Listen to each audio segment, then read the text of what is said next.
Mums reikia pakalbėti apie One Punch Man. Turbūt visi žinome, kad tas anime yra nuostabus. Bent jau buvo pačiam pirmam sezone. Nuostabi animacija, juokingi veikėjai, smagi istorija ir panašiai.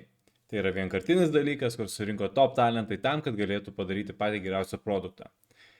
Po 5 metų išeina antras sezonas, kuris be abejo nuvilia didžiausią dalį savo žiūrovų, bet, žiūrėti dar buvo galima. Buvo ir tos animacijos, ir, tų scenų, ir viskas buvo smagu.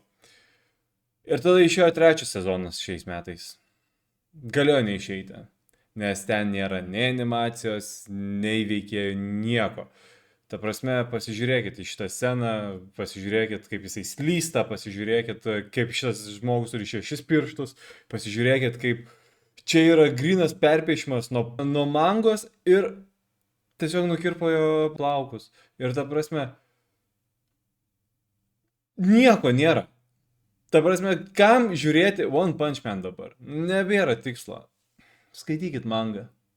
Aš užjaučiu visus One Punch Man fanus, kaip ir save, nes mes nuspelnom daugiau. Ir jie kaltina mumis, kad mes pirataujam, kad galėjo ir neišleisto sezono iš tiesų.